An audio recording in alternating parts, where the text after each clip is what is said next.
आज कोई पूछ रहा था, गुरुजी एक बात बताओ, आप हमेशा कहते हो सारी समस्या का हल एक लोटा जल।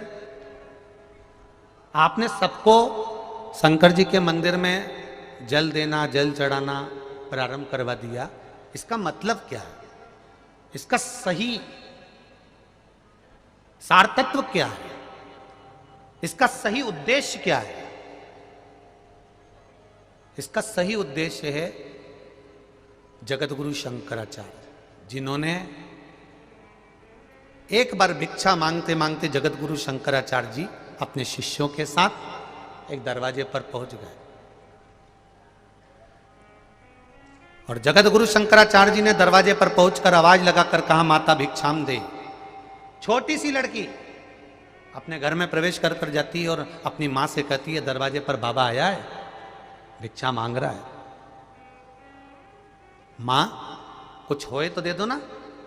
मां ने कह दिया, कह दो हमारे घर में कोई नहीं है। लड़की ने जाकर दौड़कर कह दिया, बाबा हमारे घर में कोई नहीं है। जगत गुरु शंकराचार्य जी ने कहा, बेटी कुछ तो दे दो। बेटी अंदर गई, मां वो तो जा ही नहीं रहा, बाबा कह रहे कुछ तो दे दो। कह देना हमारे यहां कुछ भी नहीं है। जगत गुरु शंकराचार्य जी ने भिक्षा मांगी और बेटी ने जाकर कह दिया, हमारे यहां कुछ भी नहीं है। जगत गुरु शंकराचार्य जी ने कहा, बेटा कुछ तो दे दो। बाबा कुछ भी नहीं है तुम कैसे देंगे? जगत गुरु शंकराचार्य जी ने कहा, बेटा एक काम करो, अपने घर की झाड़ू लगाओ, कचरा ही दे दो। झाड़ू लगाकर बेटी ने कचरा इकट्ठा करा और जगत गुरु शंकराचार्य जी की झोली में डाल दिया। जगत गुरु शंकराचार्य जी उस झोली को लेकर आगे गए, उन्होंने कचरे को फेंक दिया। शिष्य ने कहा, गुरुजी ये कचरा लाने से कौन सा फायदा था? जगत गुरु शंकराचार्य जी ने कहा, वो बेटी से अगर मैं कचरा नहीं लेता, उसकी मां ने मना करना सिखाया था, नहीं है कह दो है ही नहीं। जिसकी माता पिता अपनी बेटी को ये शब्द सिखा देते हैं, चाय की पत्ती है ही नहीं, शक्कर है ही नहीं, पीले कलर की साड़ी है ही नहीं, मेरे पास तो ये है ही नहीं, मेरे पास तो ये है ही नहीं, उसके मुंह से हमेशा ना ना निकलता रहता है और एक दिन भगवान है ही नहीं कर देता है।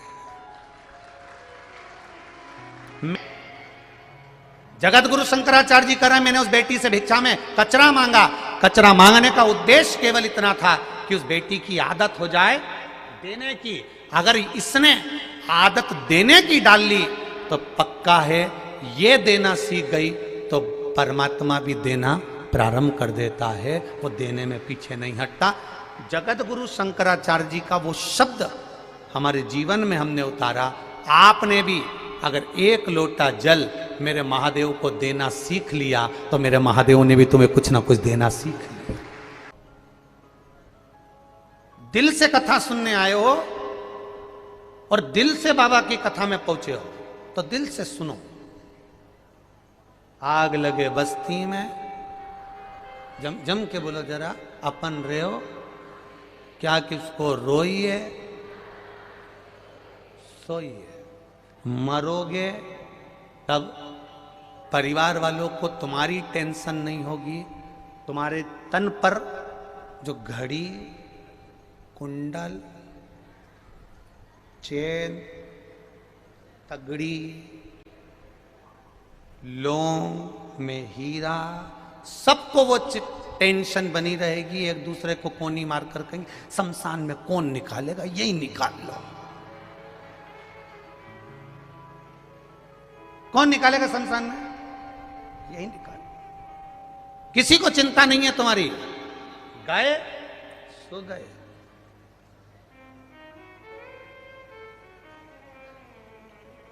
परिवार के लोग तुम्हारे तन से मरते ही जेवर निकाल लेते हैं, जेवर निकाल लेंगे। पर एक बात याद रखना, अगर महादेव को एक लोटा जल चढ़ाया है तो मान कर चलना, मेरा महादेव तुम्हें इस भव सागर से पार लगा दे निश्चित। सारी समस्या का हल बोल बम का नारा है। बाबा एक सहारा है, बस वो सहारा बना। और जिस दिन हमने संसार का सहारा छोड़कर उसका चरण पकड़ लिया, उस दिन सुख मिलेगा, आनंद मिलेगा, निश्चित है। शिव कथा कह रही है, शंकर भगवान पर ब्रह्मा जी की हत्या का दोष लग गया।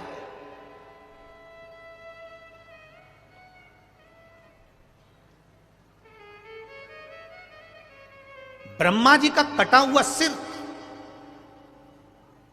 जिसको भगवान शंकर ने बड़ का पेड़ बना दिया था, बट वृक्ष बना दिया था, वो कटा हुआ सिर का थोड़ा सा भाग कपाल शिव जी के हाथ में आकर चिपक गया। अब वो कपाल नंदी को नहीं दिख रहा है, वो कपाल नंदी को नहीं दिखा, वो कपाल मां पार्वती को नजर नहीं आया, वो कपाल गणेश जी को नहीं दिखा, वो कपाल कार्तिकेय जी को नहीं दिखा, पर कपाल शिव जी के हाथ में था। तब शंकर भगवान मौन चुप रहना प्रारंभ करा, एकदम मौन रहने लगे। अपने घर के बेटा, बहू, सास, ससुर, परिवार का व्यक्ति एकदम मौन रहना चालू कर दे तो समझ लेना कि कोई चिंता का विषय है। क्या बात है, उस सिरे तक हमको जाना चाहिए। क्या करा जाए?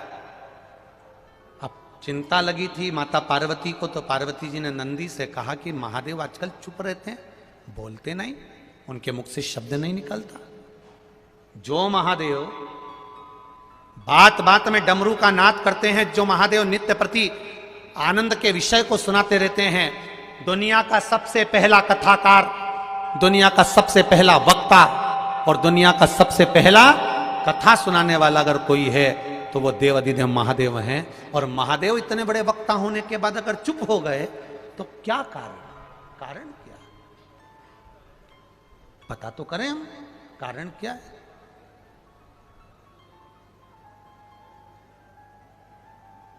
जिसके दरवाजे से कोई खाली नहीं गया,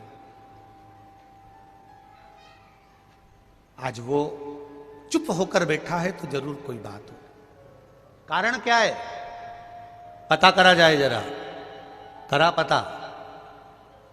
नंदी ने पता कर लिया और नंदी ने पता कर कर माता पार्वती जी से कह दिया कि शिव जी को ब्रह्मा जी का जो सिर कटा था उसका जो कपाल है वो शंकर भगवान के हाथ पर चिपका हुआ है, पर वो नजर नहीं आता, वो दिखता नहीं है।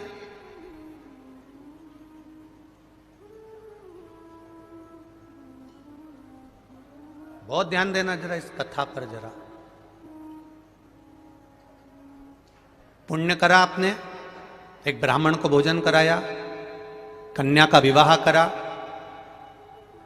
लड़की का विवाह करा, किसी प्यासे को पानी पिलाया, किसी भूखे को भोजन कराया, उसका गुणगान दूसरा कोई नहीं करेगा, तुम अपने मुंह से कर दोगे कि मैंने ये करा।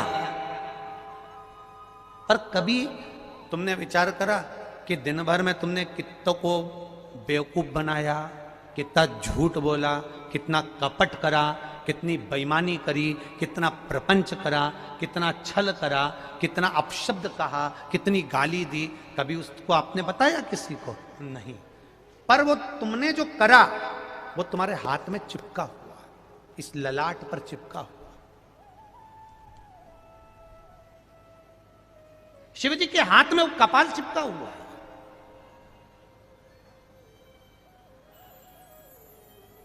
नंदी से नहीं रहा गया। जो अपना होता है ना उससे नहीं रहा जाता, अपने से नहीं रहा जाता, नंदी से नहीं रहा गया। और जब नंदी से नहीं रहा गया तब नंदी शिव जी के पास में आकर बैठ गया। एक लोटा जल आज नंदी ने देवाधिदेव महादेव के चरणार बिंदु को समर्पित किया, भगवान शिव के चरणों को समर्पित करा। शिव जी जान गए नंदी कुछ पूछना चाहता। शिव जी ने पूछ लिया, नंदी, ए नंदी, क्या बात है? आज तू मेरे चरणों में जल चढ़ाकर बैठा है। आपको एक कथा में कहा था,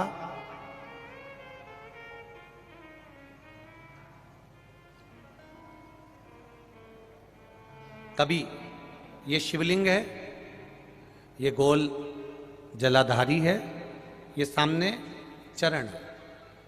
करें दर्शन सबने। ये दो सामने जो चरण हैं, इसके बीच में सुख सुंदरी है। कभी कभी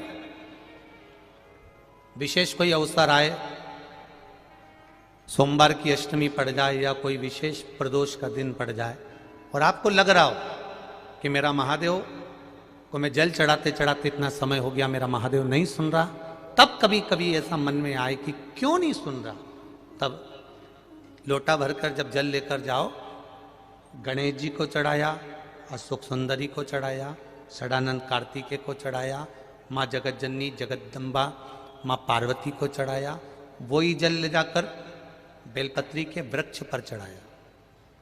शिव जी को अर्पण नहीं कर पाए। और सरल भाषा में समझ लो इसको, किसी किसी माता को आपने देखा होगा, किसी किसी व्यक्ति को आपने देखा होगा कि वो शिव मंदिर में जाता है, शिव जी को भले जल नहीं चढ़ाता है, पर शंकर भगवान के मंदिर में जाकर इतनी सफाई कर देता है, जहां शंकर भगवान का कहीं बेलपत्र वगैरह पड़ा हुआ है उसको उठाएगा, बीनेगा, फिर यहाँ से धोएगा, श्रृंगार करेगा, यहाँ से साफ करेगा, साफ करके जो पानी जा रहा है वहाँ साफ करेगा, साफ करके एकदम क्लीन करके फिर शंकर भगवान को पोंछ कर स्नान कराकर जल चढ़ाकर फिर उनका श्रृंगार करता रहता। कभी कभी आपके साथ में भी ऐसा हुआ, आपने भी करा होगा, ऐसा नहीं कि नहीं करा। कभी कभी सब दूर सफाई के बाद शिवलिंग की सफाई करना भूल गया या शंकर जी के शिवलिंग पर जल चढ़ाना भूल गया, जल चढ़ाकर आ गया। अब आ तो गया, पर चिंता देवादिदेव महादेव को लग गई। मेरा था, भक्त था, उपास करता था, शिवरात्रि का व्रत करता था, पशुपति व्रत करता था, सोमवार सावन के करता था, 16 सोमवार करता था, पर आज इसको ना जाने क्या हो गया कि ये मेरे ऊपर जल ना चढ़ाकर सब दूर जल चढ़ाकर चले गया। देवादिदेव माता पार्वती जी से कह देते हैं, सुन पार्वती, अगर कोई भूलवश भी मुझ पर जल चढ़ाना भूल जाए और तेरे हस्त कमल पर जल चढ़ा कर जाए, तो पार्वती जितना फल मैं प्रदान करूं उससे दुगना फल तुझे प्रदान करना है। यह शिव कह रहा है। और इसका प्रमाण कहां पर मिलता है? इसका प्रमाण मिलता है महाभारत में, इसका प्रमाण मिलता है श्रीमद् भागवत कथा में। भीम, दुर्योधन और जरासंध तीनों ने तप करा, तीनों बैठे हैं अलग अलग शंकर भगवान का भजन करने के लिए, और तीनों शिव जी का भजन कर रहे हैं, तीनों शंकर भगवान का गुणगान कर रहे हैं, तीनों शिव जी का तप कर रहे हैं। और तप करते करते करते करते करते करते भीम को लग गई भूख, चले गया भोजन करने। जैसे ही भोजन करने गया तो कुछ खाने का तो मिला नहीं, केले के पेड़ पे से केला लिया या छील छील के खाकर फेंक दिया, बैठ गया। इतने में देवादिदेव महादेव प्रकट हो गए, और महादेव प्रकट होकर तुरंत मेरे शंकर भगवान ने प्रसन्न होकर प्रकट होकर दुर्योधन और जरासंध को देखा और दोनों से पूछा, तुम्हें क्या चाहिए मांगो। दुर्योधन और जरासंध ने कहा, हमको 100 हाथियों का बल दे दो। शंकर भगवान ने कहा, 100 हाथियों का बल? तथास्तु। शंकर भगवान ने तथास्तु तो कह दिया। भीम बैठकर केला खा रहे थे और जरासंध और दुर्योधन जाते जाते हंस दिए। बताओ, इस खबड्डे को देखो, हप्सी को देखो, खाने के चक्कर में इसको आशीर्वाद नहीं मिला और हमको 100 हाथियों का बल मिल गया। किसी पर मत हंसना। दुर्योधन और जरासंध भीम पर हंसे थे, और दुर्योधन और जरासंध भीम पर हंस दिए। भीम का मुंह उतर गया, चेहरा उतर गया, केला छोड़ा, भीम तप करने चले गया।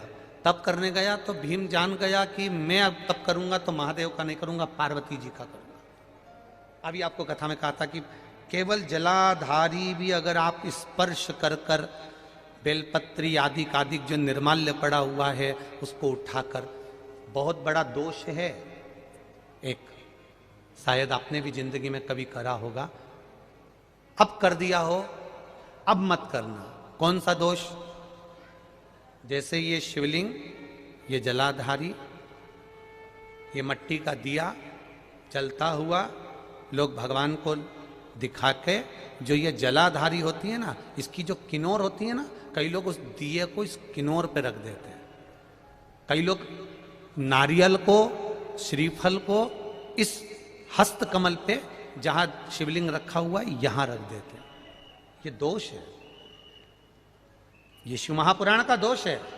शिव पुराण कहती है अगर पशुपति व्रत कर रहे हो, आप कोई व्रत कर रहे हो, कोई कामना कर रहे हो, तुम्हारे पास में अगर श्रीफल, पशुपति व्रत करने के बाद 5वें दिन भी अगर तुम श्रीफल चढ़ा रहे हो, तो वो श्रीफल ये जलाधारी पर नहीं रखना है। उस श्रीफल को भेंट के साथ में शंकर भगवान की जलाधारी शिवलिंग इसके ठीक सामने नीचे जमीन पर रखना है।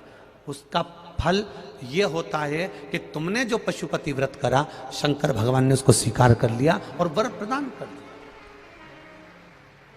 पर कई लोग इसमें ऐसे बैठे होंगे जिन्होंने वो श्रीफल 11 रुपया भेंट, वो जो जलाधारी है जिस पे शिवलिंग रखा, उसी पे रखा। हम तो शंकर जी को देंगे, हम तो शंकर जी।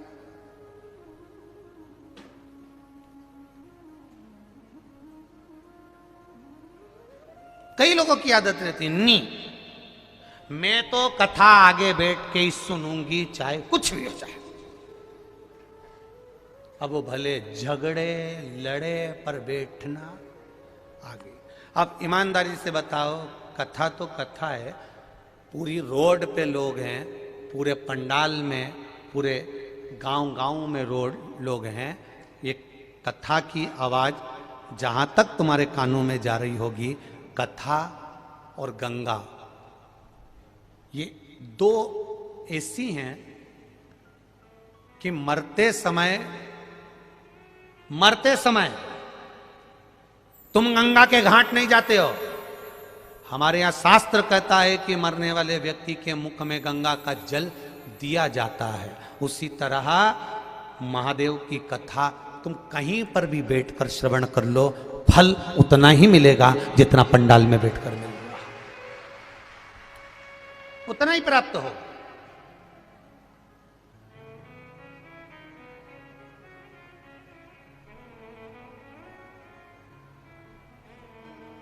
फल उतना ही प्राप्त होगा जितना आप पंडाल में बैठ के श्रवण कर रहे हो, चाहे आस्था चैनल पर बैठकर कथा श्रवण कर रहे हो, चाहे फेसबुक यूट्यूब पर कथा श्रवण कर रहे हो, फल उतना ही प्राप्त होगा।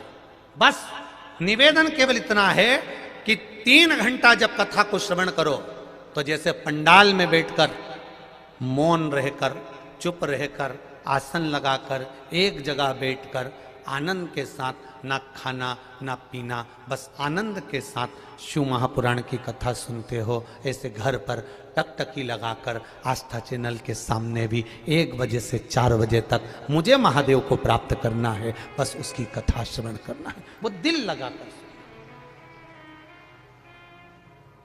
यदि दिल लगाकर कथा सुन ली तो ये निश्चित है कि वो फल देगी जरूर। खाली न जाता कोई से तुम्हारे। दीनानाथ तो चुप हो जा, आप बोलो जरा, आप बोलो। खाली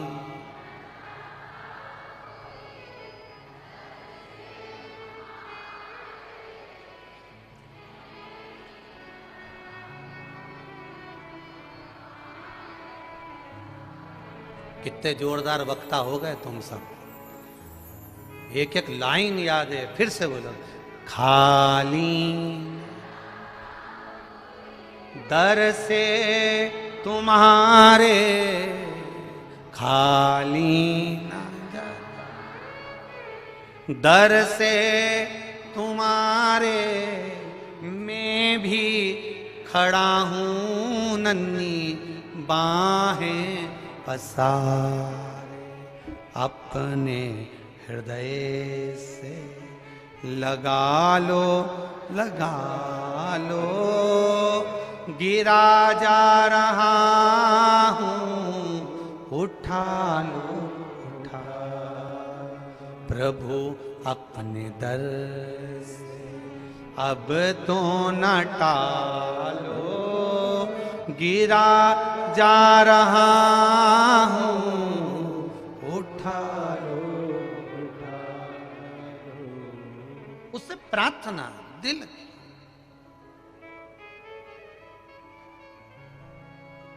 उससे प्रार्थना करें। और यही भाव व्यक्त होना चाहिए।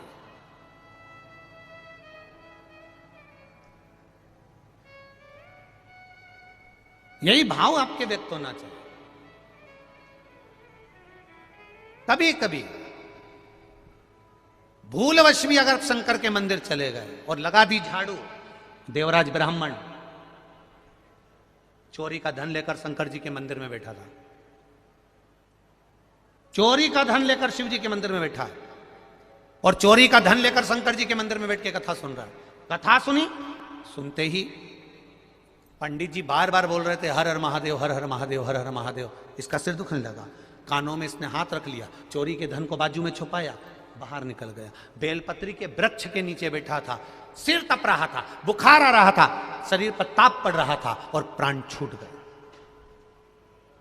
प्राण छूट गए उस देवराज के, मर गए।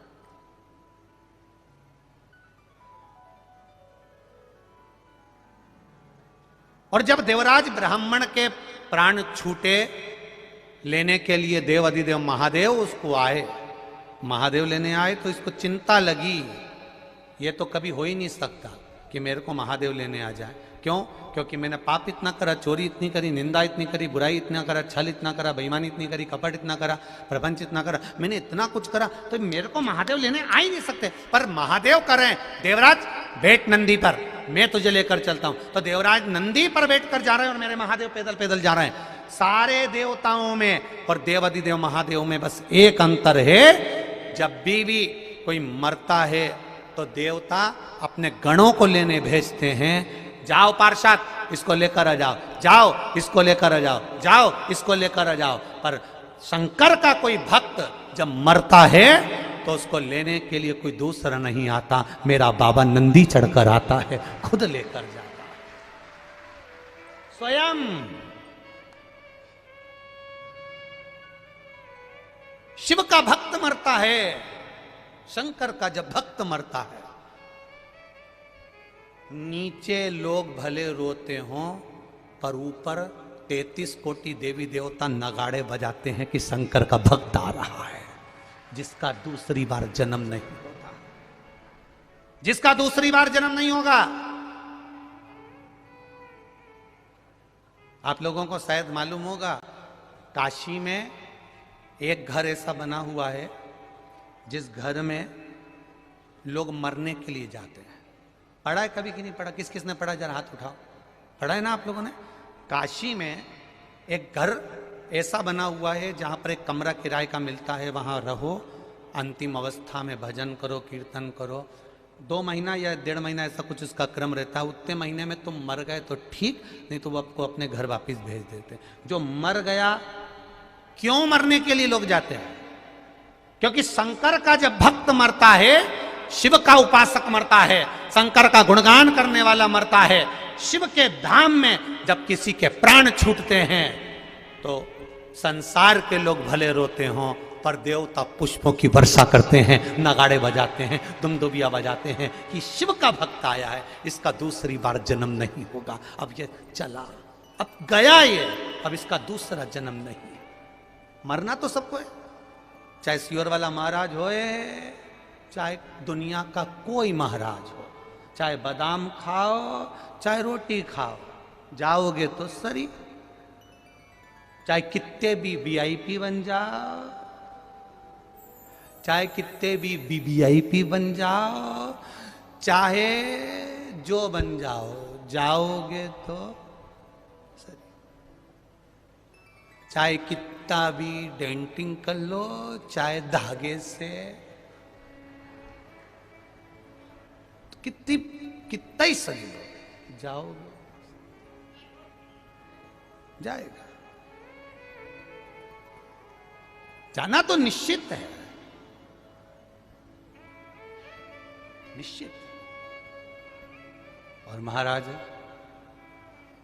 सज धज के जिस दिन मौत की सहजादी आएगी, न सोना काम आएगा न चांदी आएगी। मट्टी का तू सोने जैसा मान है तेरे। अरे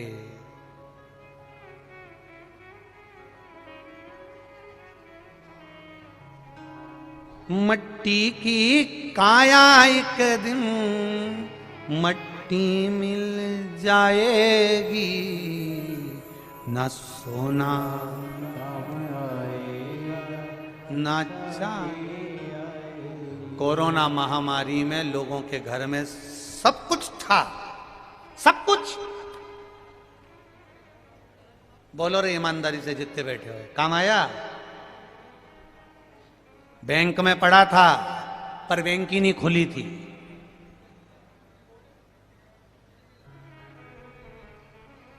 क्या काम आया? केवल एक ही चीज काम आई, जिसने जिंदगी में एक लोटा जल महादेव को चढ़ाया था, कभी परमार्थ का कार्य किया था, कभी दान पुण्य भजन किया था, आज भी बैठा है कथा सुन रहा है। कोरोना हो गया था शरीर को, ऐसे कई बैठे होंगे जिनको कोरोना हो गया था, मोहल्ले में, गली में, पास में, सोसाइटी में, कॉलोनी में, सबको हो गया, तेरे को भी हो गया। पर टीवी के सामने बैठकर सुनता रहा, श्री शिवाय नमस्तुभ्यम, श्री शिवाय नमस्तुभ्यम। देव अधिदेव महादेव ने भी कह दिया देवताओं को, पड़ोसन को ले जाना पर इसको छूकर भी मत जाना, मेरा है। अकाल मृत्यु वो मरे जो काम करे चंडाल का, काल उसका क्या बिगाड़े जो भक्त हो, जो शिव का उपासक। मृत्यु सत्य है, आएगी। 7 ताले में राजा परीक्षित बंद थे, आई। मौत सत्य, बाणों की सैया पर पड़े थे भीष्म पितामह, आई। मृत्यु सत्य। अर्जुन इतना बड़ा योद्धा, मृत्यु आई।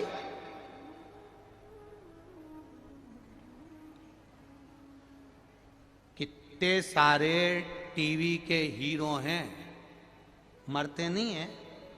अरे बोलो तो जम के, मरते ना।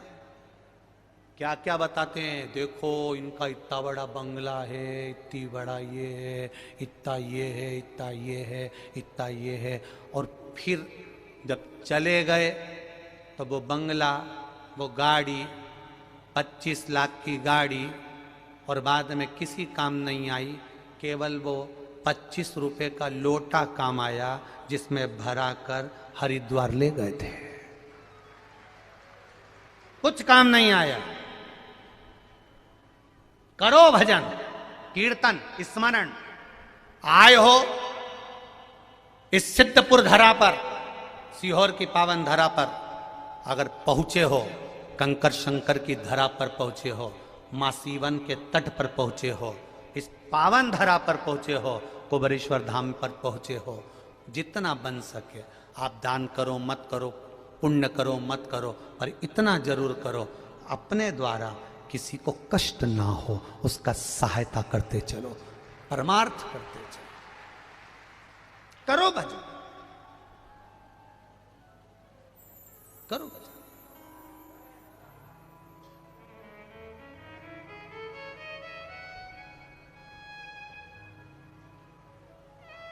अपनी जिंदगी मिली है मनुष्य की, 7 दिन मिले हैं शिव महापुराण की कथा को श्रवण करने के लिए।